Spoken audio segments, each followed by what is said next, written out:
সুতির 5 স্টার মোড়ে বাড়ছে দুর্ঘটনা। নেপথ্যে থেকে রাস্তা দখল, সরকারি রাস্তার বড় অংশ বেদখল হয়ে যাওয়া, যানজট এবং দুর্ঘটনার ঝুঁকি বাড়ছে বলে অভিযোগ স্থানীয়দের। মুর্শিদাবাদের সুতি ব্লকের অন্যতম ব্যস্ত এলাকা ছাপঘাটির 5 স্টার মোড়। প্রতিদিন হাজার হাজার মানুষ এবং অসংখ্য যানবাহনে যাতায়াত এই রাস্তা দিয়ে। কিন্তু সাম্প্রতিক সময়ে এই এলাকায় ছোট বড় দুর্ঘটনার সংখ্যা ক্রমশ বাড়তে থাকায় উদ্বেগ ছড়িয়েছে সাধারণ মানুষের মধ্যে। প্রশ্ন উঠছে, কেন বারবার দুর্ঘটনার মুখোমুখি হতে হচ্ছে পথ চলতি মানুষকে? তাই বেশি পরিমাণে অভিযোগ উঠছে 5 স্টার মোড় এলাকাকে ঘিরে। স্থানীয়দের দাবি, সরকারি নথি অনুযায়ী এই অংশে রাস্তার প্রায় প্রস্থ 65 ফুট হলেও বর্তমানে যান চলাচলের জন্য কার্যকরভাবে ব্যবহার করা হচ্ছে মাত্র 18 ফুটের মতো জায়গা। ফলে স্বাভাবিকভাবেই প্রশ্ন উঠছে, রাস্তার বাকি অংশ হারিয়ে গেল কোথায়?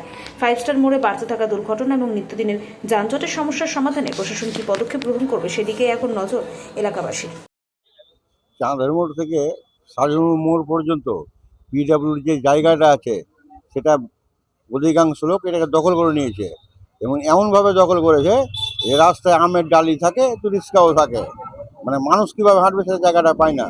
তাই সরকারের কাছে আমাদের আবেদন যে এই চাঁদের মোড় থেকে ভায়া ছাপগাড়ি ঔরঙ্গাবাদ সাজু মোড় এই রাস্তাটা ক্লিয়ার করার জন্য আমরা আবেদন রাখছি। যার ফলে আর এইগুলো যদি ক্লিয়ার হয়ে যায় তাহলে আর কোনোদিন আমরা আশা করি এরকমভাবে এই অঘটন ঘটবে না।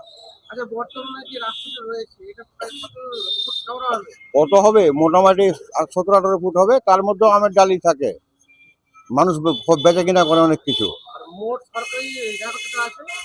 সরকারি জায়গা আনুমানিক 65 ফুট হবে। আচ্ছা, গত রাত্রে অ্যাক্সিডেন্টটা হয়েছে, এটা নিয়ে কি বলবেন জনগণ, কি বার্তা দেবেন? জনগণকে আমার একটাই, যেটা বললাম আমি, ওই দাবিতে থাকবে, রাস্তাটা ক্লিয়ার করা হোক। তার জন্য সরকারের কাছে আমরা আবেদন রাখছি।